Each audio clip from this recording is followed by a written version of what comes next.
Welcome back to the Ross Bolen podcast. I am your host, Ross Bolen, accompanied today by producer Kade. Kade, say hello to the people. What's good, everyone? We are starting off today's show with a segment called Could You Do It? I was perusing Twitter the other day and I saw this hypothetical offered up by some obscure meme account. It was a photo of a padded room, like, that they'd have in like a hospital, with text overlaying the padded room that said, 1 year in a padded room for $30 billion. No books, movies, phones, consoles, nothing. Could you do it? So it's 1 year, 365 days, locked in a padded room. I don't know why they started with no books. I feel like phone should be the first thing, but no books or movies or phone or consoles, nothing. And if you make it out alive, I guess, or don't quit, you get $30 billion, which I'm not sure how they came up with that figure. But before any of you start, no, you absolutely could not do it. I mean, you might be able to physically survive a year in solitary with nothing to do at all, but mentally, you would be so broken by the time you got out of that box that you wouldn't even know what money was. The $30 billion would do you no good.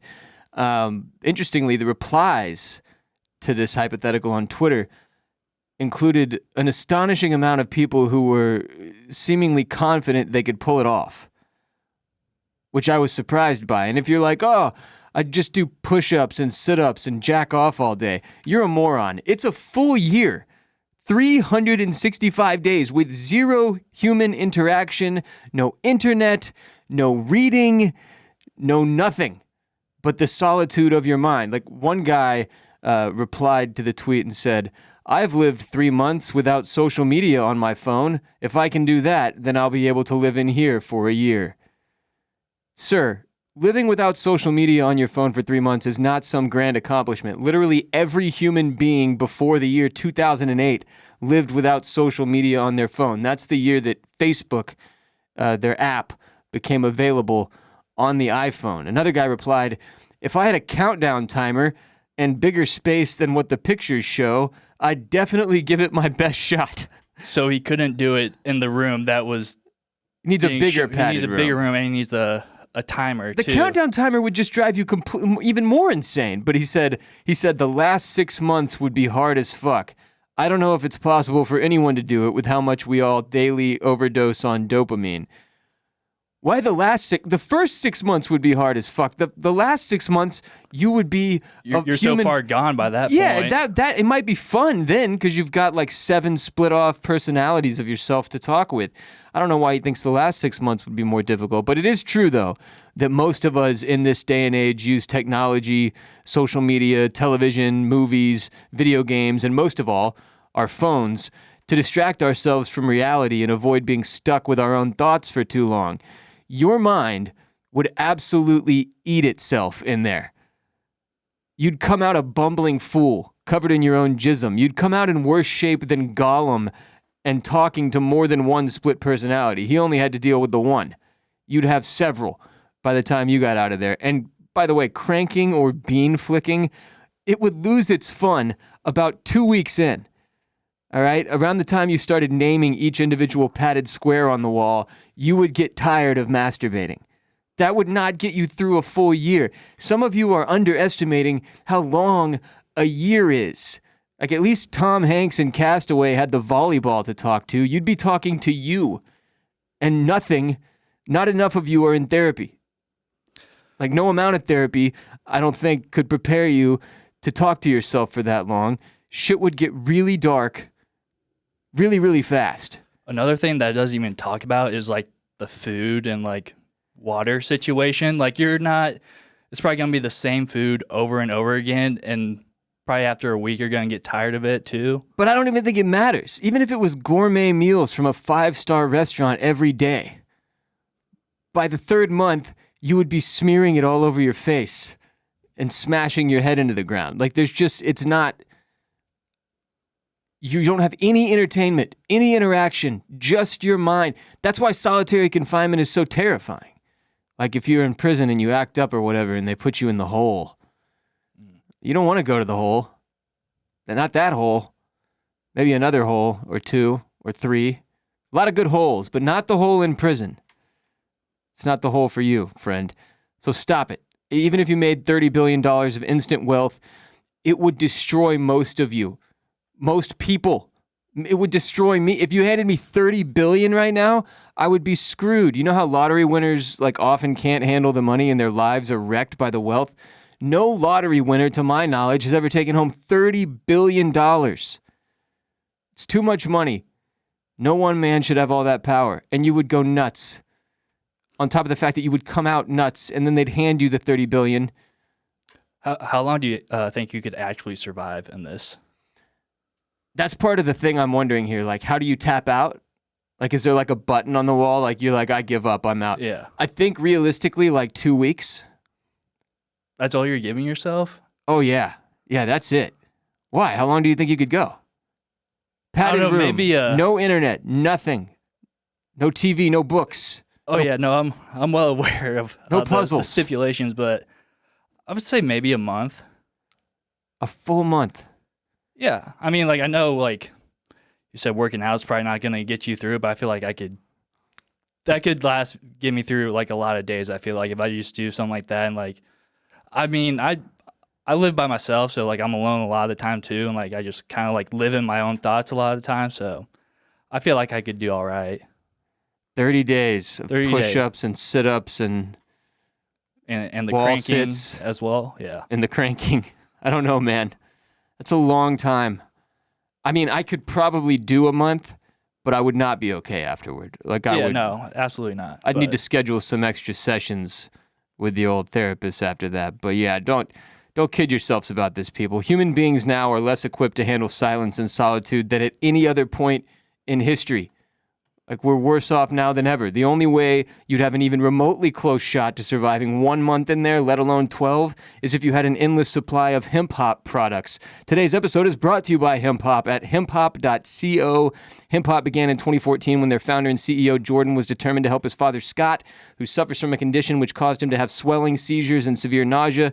Jordan found CBD capsules, and within 7 days of his dad Scott taking these capsules, his seizures slowed to a complete stop. He hasn't had a seizure since and was able to get off almost a dozen medications over the years. Scott's swelling has disappeared, and today he is a much healthier, happier person. Hemp Hop initially started as a delivery service to get these products directly to the people that need them most, like Scott. They quickly became a manufacturer, and today, 4 years later, are fully vertically integrated with cultivation and processing. They have an incredible selection, whether you're looking to elevate your vibes or just relax and not get stoned. Hemp Hop has what you're looking for. They carry a huge variety of vape carts, types, and flavors, with live resin vapes being the top seller by far, which I've been utilizing and really enjoying. Does not get you high, quote unquote, but it helps you relax, wind down at the end of the day. But also their full spectrum vapes and Delta 8 vapes are extremely popular and effective options, available in half-gram and full-gram sizes. Plus they have edibles, Hemp Hop's proprietary gummies, and Belgian chocolates, which are actually outselling their smokable products every day. People obviously love edibles as a discreet and effective option for ingesting cannabinoids, and Hemp Hop is here to provide only the highest quality edibles for you, their beloved customers. Hemp Hop also carries the highest quality, cleanest grown hemp flower available anywhere for the smokers out there. They don't put anything out that they wouldn't eat or smoke themselves, which is exactly why I'm so stoked to have Hemp Hop on board as a sponsor of our show.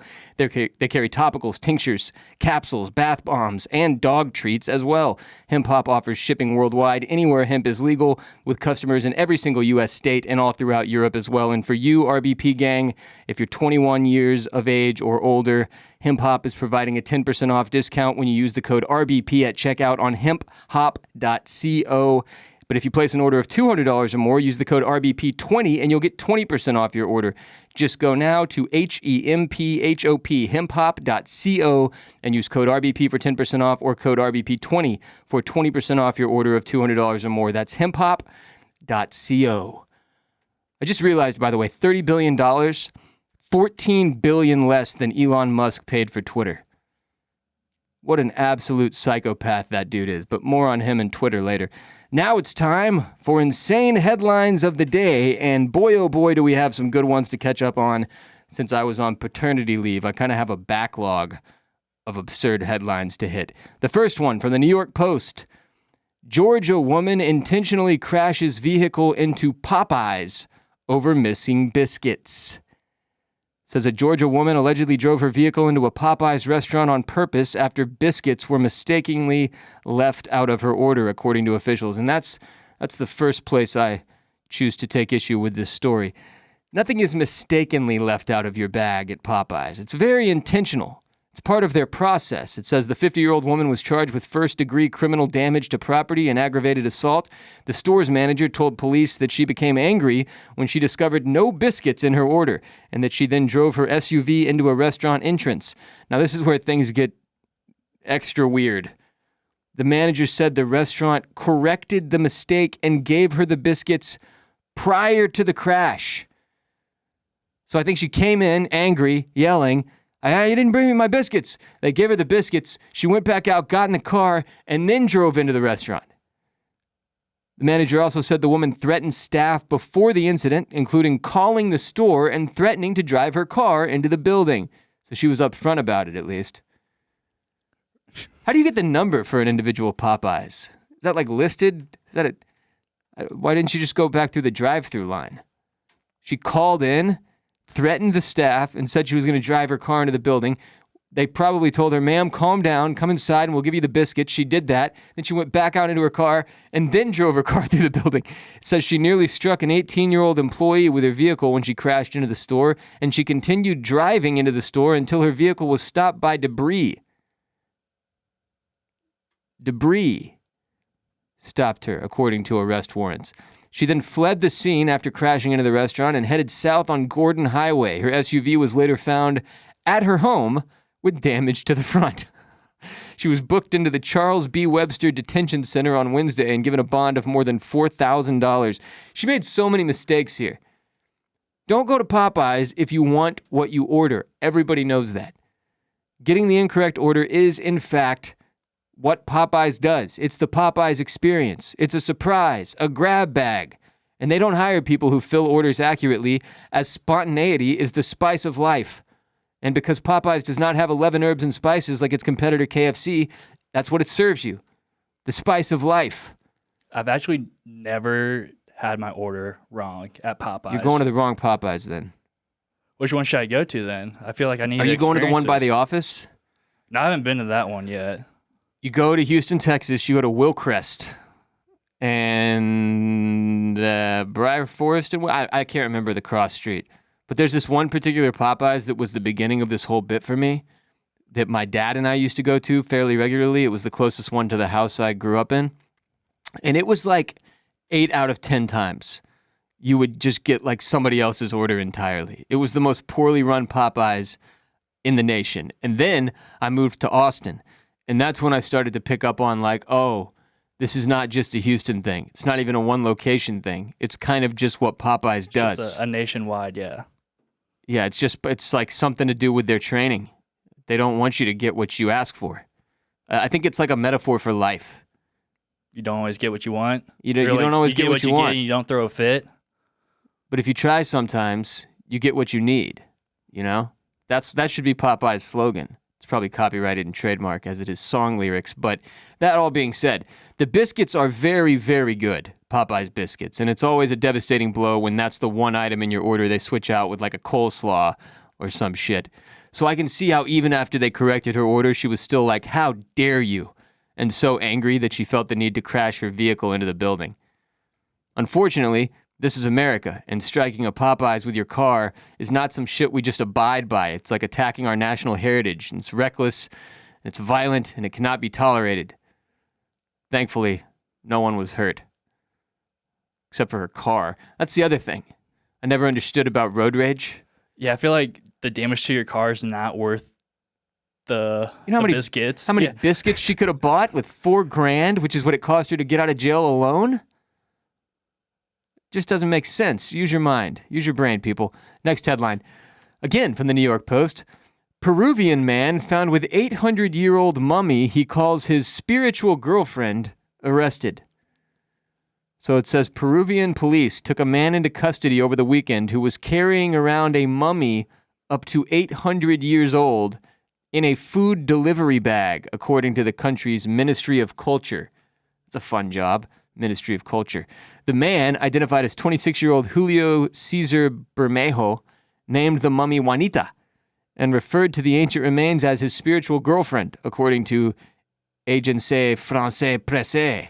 So that was the name he like gave to her. Wasn't like the mummy's name to begin with. Nah, was he just named like, her. She looks like a Juanita. He said, "It sleeps in my bedroom with me. There's my bed, the TV set, and next to it, there's Juanita. I take care of it. It's like, if you'll pardon the expression, as if it were my spiritual girlfriend." I don't understand how it's spiritual. It's a pile of bones. It's a literal mummy. They got photos of it. It's quite disturbing. Photos released by the Directorate of Culture in the southeastern city of Puno show a skeleton in the fetal position, lying in a red bag with reflective inner lining commonly used by food delivery companies. It bears the logo of a Pedidos Ya, a Uruguayan takeout company popular across South America. It says it's unclear if Bermejo was aware that the mummy was actually a Juan, not a Juanita. It was a man. It wasn't even a female mummy, and it likely lived 600 to 800 years ago in the southern region of Puno, according to Peru's Ministry of Culture. Imagine dying, being mummified, sitting around for 600 years, and then some creepy 24-year-old with serious issues picks you up and stuffs you in a food delivery bag to make you a spiritual lover and doesn't even identify your sex correctly. Sad. Very unfair. It says Bermejo, who said that his father brought the mummy home 3 decades ago, is in police custody while authorities investigate the case. Could be a genetic issue of some kind here. His father brought the mummy home more than 30 years ago? So was it just like chilling in their attic, and then the dude just stumbled upon it one day? Said, this is who I'll date. This will be my significant other. Hey, like father, like son, you know? There's down bad, there's horny on the timeline, and then there's starting a relationship with an 800-year-old mummy and carrying it around in your food delivery bag. Remind me, by the way, to never use Pedidos Ya when I'm in South America. Do you think he like took it out on dates, like to like a restaurant and Probably, but he kept it in the bag. in the bag? Yeah. I think like a good fantasy football punishment would be kind of something like this: is like get a sex doll, like a blow up sex doll, and you have to like take it out on a date. You have to date it. Yeah, or like just take it out for like a night on the town. You have to take it to the movies. Yeah, Buy it a ticket. yeah, Sit it next to you. mm-hmm. Yeah, that should be like the Bolen Media fantasy league punishment. I'm down to do that next year. I won the league, so I'm not that all concerned about having to do this myself. Yeah, well, I won it last year, so True. We're 2 winners sitting at Yeah. this table. I do enjoy going to the movies solo dolo. I don't have a problem with that. I just went this past Friday, saw Creed 3, and I gotta tell you, I am out on movie theaters. I Like used all to- together? Like, I don't know, it's just like people like during the movie would just like keep walking past me, and like, Ooh. I mean, you always have people talking, and like you just don't get that when you're just, like sitting at home and doing that. You And, may like, have gotten unlucky with the wait. well, also, where'd yeah, you I go? don't- yeah, I Where'd went you to go? I think it was like the West Regal, like down the road. Like I went to the shitty one. You fucked up. Yeah. You fucked up. You got to go But- to Alamo Draft House, dude. They don't play around. You Yeah. talk there, they'll eject you from the theater. Anybody who's been to an Alamo knows that there's like a 10-minute sequence before the movie starts just warning you repeatedly what they'll do to you if you talk and disturb other moviegoers. But yeah, no, I'm not big on movie theaters right now. But maybe if I just go when like no one's there, like at a weird time at like 11 on a Sunday, maybe Yeah. like there'll be no one there. But Here's what you do. You go to the museum, you break into the Egyptian area of the museum.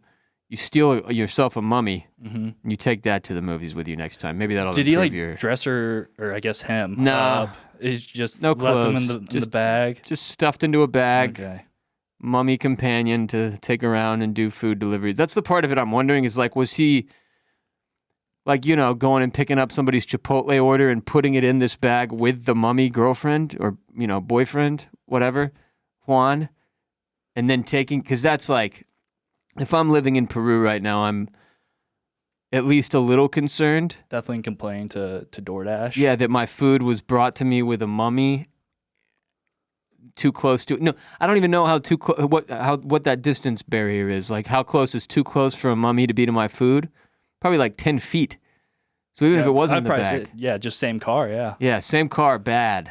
No, don't want 800-year-old decrepit mummy vibes on my Chipotle salad. No, thank you. Next headline. From Vice, zookeepers say they've solved the mystery of how a Gibbon got pregnant by herself. It's a monkey. Gibbon.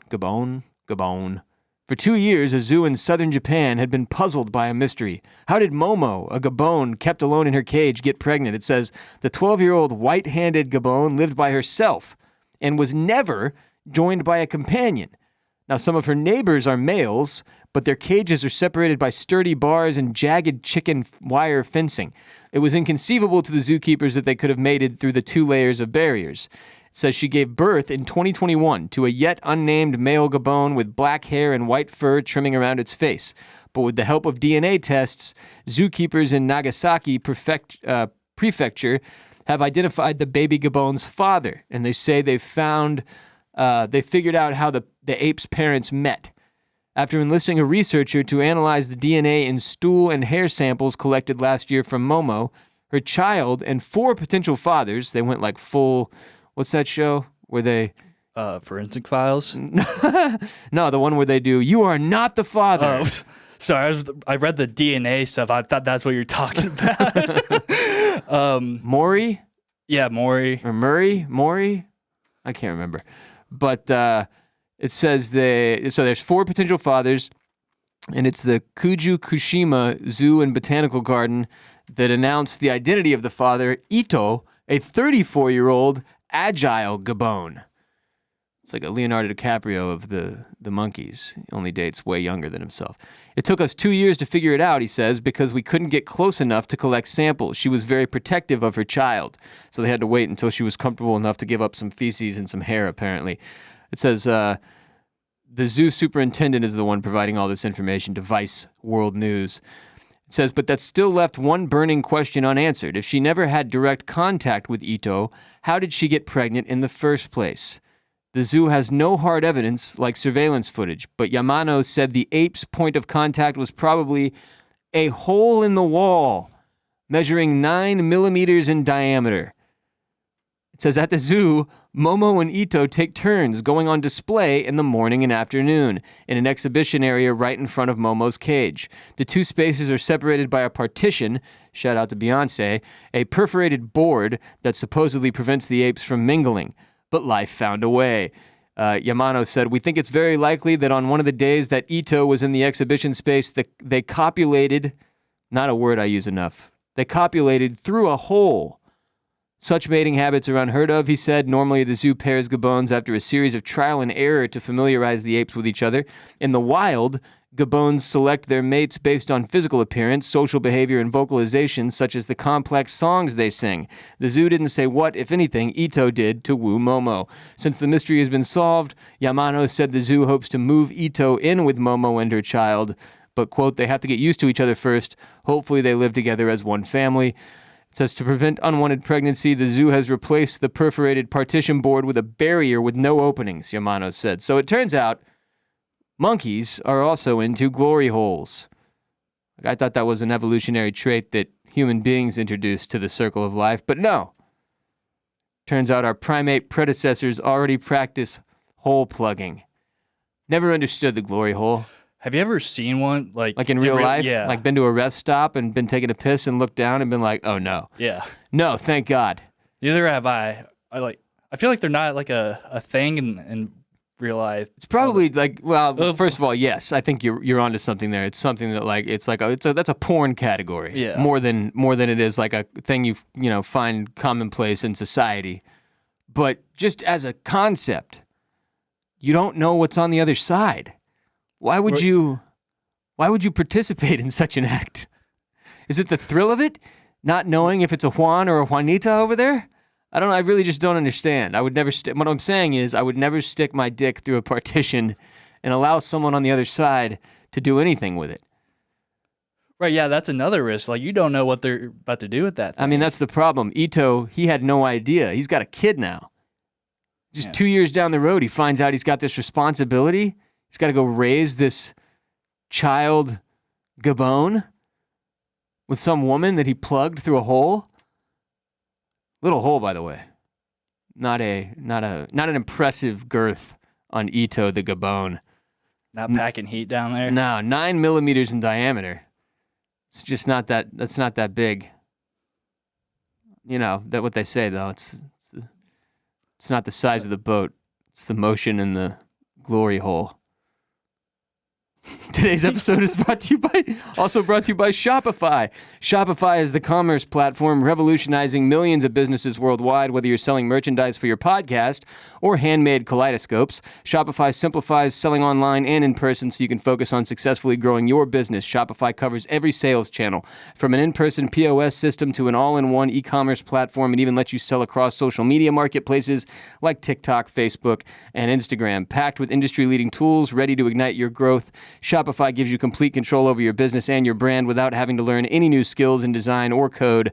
And thanks to 24/7 help and an extensive business course library, Shopify is there to support your success every step of the way. Selling merchandise for our podcast here at Bolen Media, it's been a big part of our business model. It's a great supplemental revenue source for us at Bolen Media, allowing us to provide our biggest fans and supporters with shirts and hats and coffee mugs that they can wear and use in real life to show their support for our company. And Shopify can be the platform that enables you to connect with your supporters in the same way. I have used the platform pretty extensively, and it is amazing. This is Possibility, powered by Shopify. Sign up for a $1 per month trial period at shopify.com/RBP, all lowercase. Go to shopify.com/RBP to take your business to the next level today. That's shopify.com/RBP. And make sure to use our URL to show your support for the show as you take the next big step for your business. And now, Ross Bolen's Animal of the Week.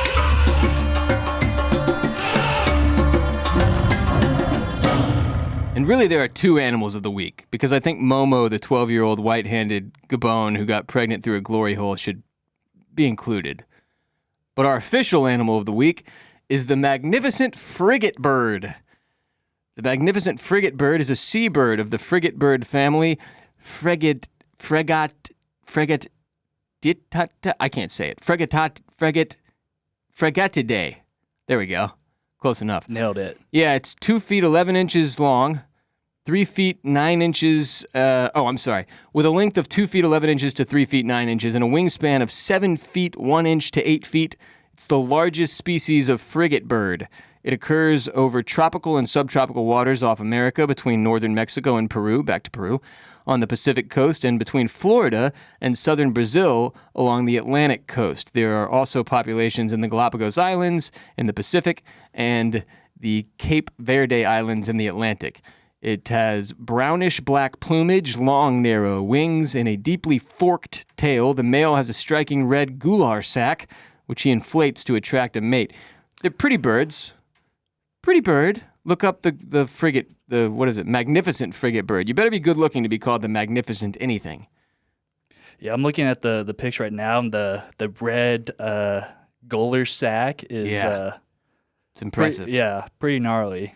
Impressive It stuff. looks like it inflates too. It does. Yeah. You know, like you see those lizards who have that chin fat thing that blows up? Some old white people have that too. The female is slightly larger than the male, it says, and has a white breast and belly. Frigate birds feed on fish taken in flight from the ocean's surface and sometimes indulge in kleptoparasitism. Kleptoparasitism. It means they harass other birds to force them to regurgitate their food. That's right. The magnificent frigate bird is known for its kleptoparasitic behavior, meaning it steals from other seabirds, harassing them until they surrender their food. It will even target competitors who have recently eaten, forcing them to disgorge or vomit up their meals. And after forcing the other seabird to regurgitate its meal, the magnificent frigate bird will swoop down and dive and catch the food before it hits the surface of the water. It's kind of like when boys ask for kids' lunch money, but instead of that, they just let the kid pay for it first, eat it, and then they just beat them up and make them vomit and then just eat it up after that. It says Christopher Columbus encountered magnificent frigate birds when passing the Cape Verde Islands on his first voyage across the Atlantic in 1492. His journal for the voyage survives in a version made in the 1530s by Bartolomé de las Casas. The entry for 29 September reads in English, "They saw a bird that is called a frigate bird, which makes the boobies throw up what they eat in order to eat it herself, and she does not sustain herself on anything else." Yeah, this is some sick and twisted behavior. I don't know how to, like, whether to be judgmental of how disgusting that is, or like applaud the aggressive move here. Making another bird puke up what it's got going on so that you can eat the puke is just gnarly.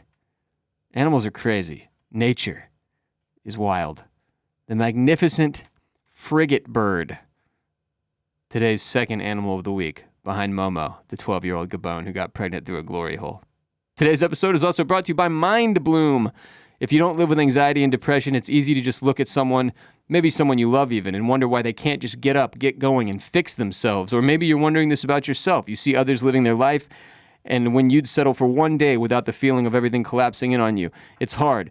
But it doesn't have to be this way. Mind Bloom knows this and can help. Sometimes it takes more than just changing your routine, meditating more, working out, attending therapy, or whatever. You need something to unlock your brain, a new way of thinking about and seeing the world. And maybe that thing is guided ketamine therapy from Mind Bloom. At-home ketamine therapy is a new tool to improve your mental health, and Mind Bloom is the leader in at-home ketamine therapy, having safely helped thousands of people overcome their anxiety and depression. Unlike traditional talk therapy, ketamine works quickly, and it doesn't have the unpleasant side effects of traditional antidepressants. In a study of over 1,200 Mind Bloom clients, 89% reported improvements in their anxiety and depression after only 2 sessions. And right now, Mind Bloom is offering our listeners $100 off your first 6-session program when you sign up at mindbloom.com/RBP and use code RBP at checkout. Just go to mindbloom, mindbloom.com/RBP. Use promo code RBP when you check out for $100 off your first 6-session program today. That's mindbloom.com/RBP, promo code RBP. So a couple of weeks ago, I noticed I was picking up a lot of new Twitter followers. Like, for the first time in years, my follower account was increasing pretty steadily, like day after day. And I was stoked because I've talked about social media a lot on this show and how TikTok has recently been really the only growth platform where it's easy to build a following, or easier than it is anywhere else, I should say, as somebody who creates content for a living. Twitter has been kind of dead for a while. There was like a golden age of Twitter back in it was like 2012, 2013, in that range, where if you were tweeting a lot and you were tweeting funny stuff and engaging stuff, you could pick up thousands of followers very, very quickly. It was significantly easier at that point than it has been at any point since on Twitter. Now, I'm not saying it can't be done. Certainly you see accounts that blow up and people that go viral and gain a bunch of followers and whatnot, but it's difficult and it's rare comparative to back in the day. And so when I saw my Twitter account gaining followers, this is my personal account, at WR Bolen, I was like, wow, this is awesome. Maybe Elon is fixing this thing. Maybe I should stop being upset with Elon for being such a lunatic and just be stoked that he's possibly fixing Twitter by firing everyone and unleashing chaos. Maybe chaos really is a ladder, like Littlefinger said. That is, until I went and checked my new followers.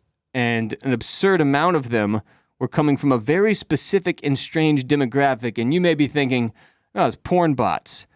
And you'd be wrong. I can't tell if they're bots at all. And if they are, they're really well made to look and act like real people, comparable to the porn bots, which are like super obvious and way hornier than any living human could be. It's on their bio is always like, click here and watch me come. And it's like 2 squirt emojis. And you're just like, okay, I come literally on. had to delete my Snapchat because of this. Like, this was like the only friend requests I would get. So I was just sick of it. And I was like, I'm just going to delete Snapchat because I don't even use it anymore to begin with. Yeah. And so I just got rid of it because the goddamn Porn bots. Dude, Dude, man. I remember back when I was active on Snapchat, and it started to get extremely bot heavy, where like I would pull up my Snapchat looking for photos of license plates or whatever from the RBP gang, and it would be like 15 new messages, all spam, mostly porn bots and shit. It was just chaos in there. And they all like have the same message too. Like Yeah. they don't switch it up much. Yeah. No, it's super, super obvious. But these people that are following me or AI or bots or who the fuck knows, I don't know. I took a screenshot of just a handful of these new followers. Like, that, you know, when you go to followers at the top, it shows you all your newest followers. And I took one screenshot of just the ones at the very top to give you an idea of what I'm talking about. And the following accounts I'm going to read to you are from one solitary screenshot, meaning they followed me consecutively, okay? And there were dozens and dozens of these types of accounts following me over this few-week period where I was getting really stoked because I had jumped up a bunch, like several hundred new followers, all right? I will begin. First follower is Deputy Witzel, and his bio reads, husband, dad, and grandpa, red heart emoji. Retired deputy, police car emoji, blue heart emoji, and then he included a P.O. box address, which is just a very strange thing that you would put in your bio if you were trying to convince people that you were real, I think. Did you look up the address, see where it's at? No, I'm too afraid. Too afraid. Don't want to know? No. Next one, Connie Constant. Her bio reads, Ultra MAGA Trump Ohio woman of God. Wife, mother, mamaw. So maybe married to Deputy Witzel, who knows? But the photos for both of these people don't look like bots, and they're not just blank. It's not like they left it blank. They have profile photos, and it makes them look like they're real human beings. But like, I don't understand why an ultra MAGA Trump Ohio woman of God would be just randomly following me right after Deputy Witzel. But I continue. To Chico Craig, whose bio reads, Jesus-loving married dad/stepdad, mechanic, NorCal, patriot for liberty, 2A, 1A, San Francisco Giants /49ers, dirt racing, tech nerd, hashtag LGB, seek truth, praying for humanity. Didn't want to so add that. specific. Didn't want to add that T in there. I guess not. Just LGB, Yeah. not LGBT. And then what's the 2A and 1A? Don't know. Don't Just- think I want to know. Just freaky though. Like the Patriot for Liberty is flagging with the retired deputy and the MAGA Trump Ohio woman of God. It's like it was all far right people. Strange. But Chico, he's from NorCal, which you would assume he'd be on the other side. Yeah, but he's a Patriot for Liberty. Yeah. Nobody on the left says that. But he's also LGB and a tech nerd. But So- LGB could mean something else that we don't know. Because he's missing several letters and a plus sign at this point. Next one, Greg Myatt, whose bio reads, my salvation, freedom, and truth comes from the word of God and the blood of Christ. We are free indeed. Sunglasses wearing smiley face emoji, American flag emoji, MAGA. And then finally, Janeth Mills, Ultra MAGA. That's her full name. It says, married to my best friend, we support America and our President Trump and his beautiful family. You don't like President Trump? You won't like me either. Exclamation point, exclamation point, exclamation point. It was so heavy on this one specific, it was like middle-aged, Trump-loving white people that I had to like scroll back through my timeline to make sure I didn't tweet out a bunch of ultra MAGA stuff in my sleep or something. Because it just doesn't make sense that the algorithm would have me as a suggested follower for a bunch of middle-aged Trumpers. It just doesn't really, like, I don't tweet about politics. If anything, I just like make fun of everybody at this point. And I'm not trying to get political, but this is not where I lie on the political spectrum. And frankly, if they were ultra libs on the opposite side of the aisle, that would have been almost equally as weird if they came in massive packs like these folks did, where it was like hundreds of the same type of account over and over and over. And I don't really know what's happening with Elon Musk's Twitter. Like, I don't think anyone does really. I don't even think Elon himself really knows. But day by day, it is just getting more and more uncomfortable and dystopian in there. With Elon himself spraying Tucker Carlson conspiracy theories out to 130 million followers now, which just feels a little bit concerning. And generally irresponsible. It's just strange, but I'm here for the jokes and to give thanks for Jeopardy Witzel's service and to try to make jokes that get Janeth Miles to chuckle so maybe for a minute she forgets that we had another election and her guy lost.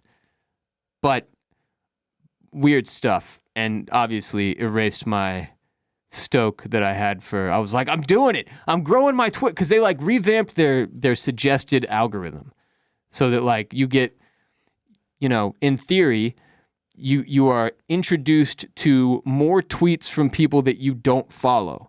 So at first I was like, oh, I'm just crushing it. Must be making really good jokes.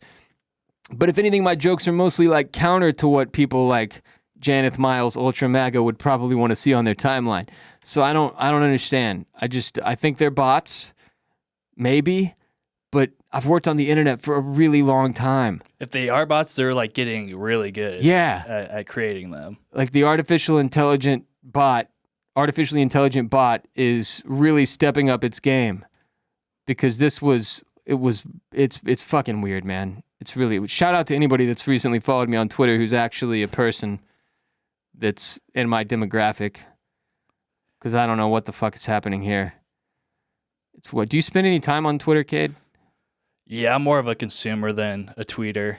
I honestly hate Twitter now because it's like just full of bullshit I don't need to see. You can't be on the For You page. Their For You page is a nightmare. I need to get off the For You page, because that's where you see this shit. Yeah. What's weird to me is that I don't think I can't name one. Maybe you can. Like Instagram's Discover page is trash. Yeah. Snapchat's Discover section was like the tabloids of social media.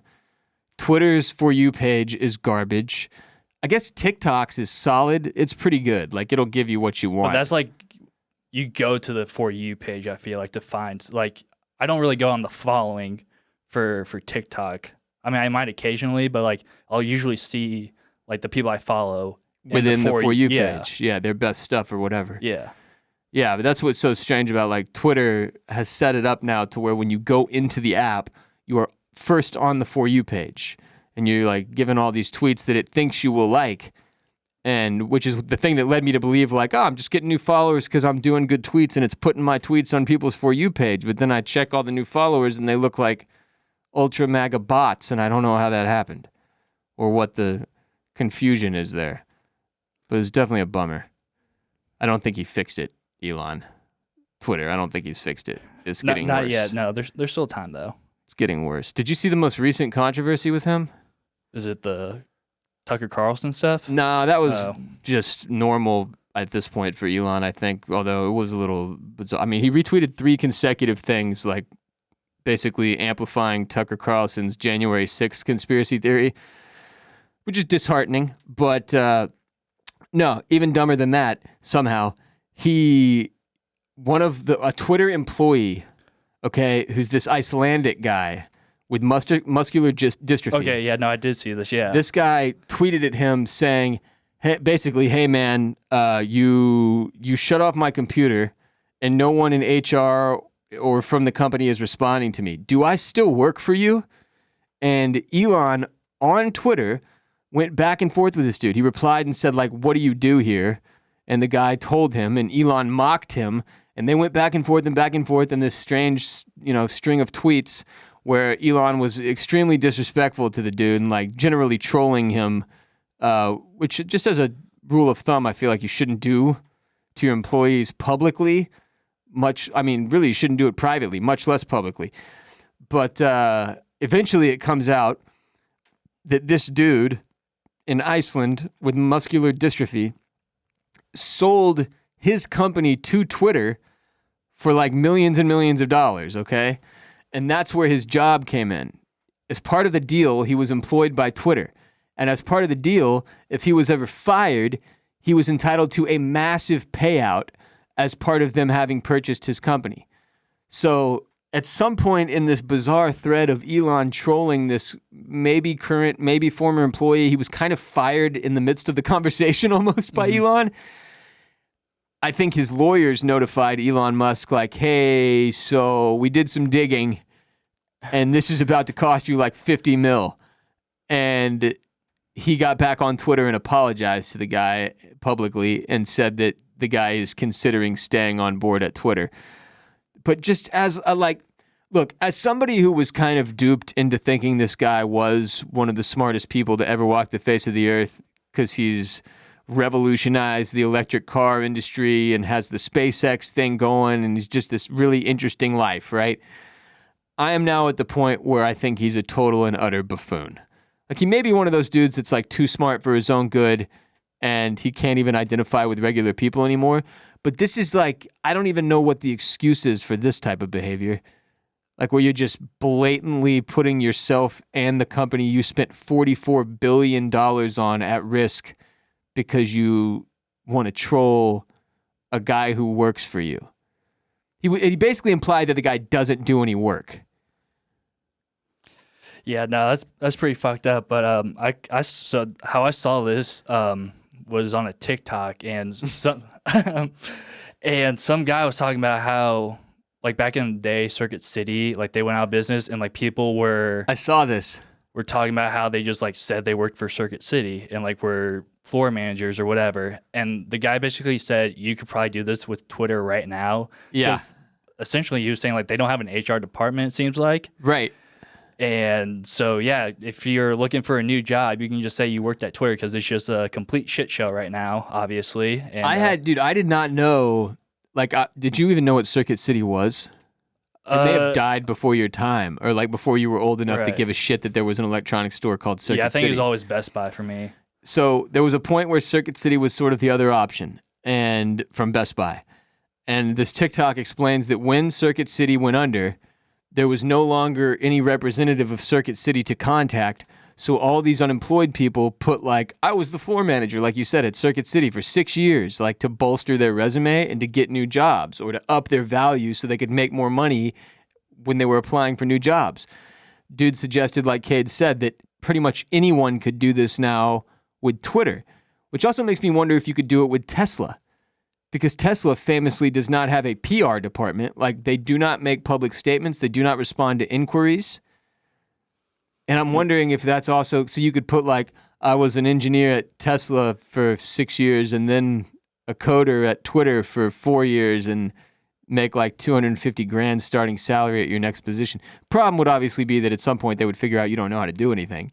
But you just gotta fake it till you make it. You know? That is like the American way. But yeah, then like you can also just like put references and like put your friends down and like just have them even like higher up than you, like at Twitter within the company. Yeah, and they'll give them a good review and all that. So it does seem problematic for Elon's strategy that there is no outward-facing group of people to interact with the public, or like people seeking to know if other people actually worked at his company.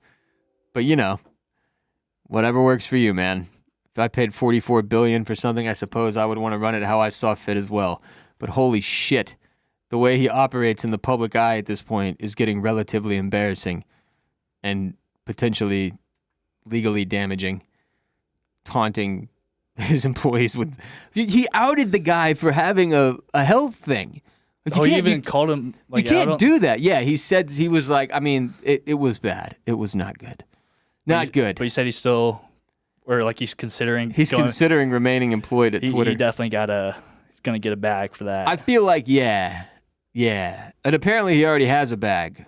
So, good for that guy, I guess. Multiple bags for that guy. Big bag holder, that dude. That will do it for today's show. Thank you all for being here, for listening and supporting us. If you're new, welcome. Please support our sponsors this week by hitting the links in the description of this episode and using our dedicated codes. That is how we pay the bills here at Bolen Media. Hip Hop. Go to hiphop.co, use code RBP for 10% off or code RBP20 for 20% off your order of $200 or more. Shopify, sign up for a $1 per month trial at shopify.com/RBP, all lowercase. And MindBloom, go to mindbloom.com/RBP, promo code RBP for $100 off your first 6-session program today. To check out our other Bolen Media shows, go to bolenmedia.com. On Monday, this upcoming Monday, on Oysters, Clams, and Clickers, as it is currently known, we will be covering the season finale of The Last of Us, me and Barrett Dudley, my co-host on Oysters, Clams, and Clickers, normally called Oysters, Clams, and Cockles, but while we're covering The Last of Us, we did a little bit of a name change there for funsies. You get it, if you're watching anyway. Also, a new F1 season has started, which means Jared J-Bone and Formula Bone are back with all the F1 coverage you need all season long. Follow at Formula Bone on TikTok, Instagram, and Twitter, and subscribe on youtube.com/@FormulaBone, and go to bolenmedia.com/shop to grab yourself some RBP merch. If you've never watched our show and you would prefer to watch rather than just listen, you can go to youtube.com/@the Ross Bolen podcast, where full video of every episode is provided and produced by Mr. Kade Orris. You can follow Kade at Kade Orris, Orris, on Twitter and Instagram. This episode of RBP is presented by Bolen Media, and video of today's show was produced by Kade Orris. I will be back later this week on patreon.com/Ross Bolen podcast with an ad-free exclusive episode taking hotline calls from our listenership. But that'll do it for today. Until next time, peace be with you and also with you.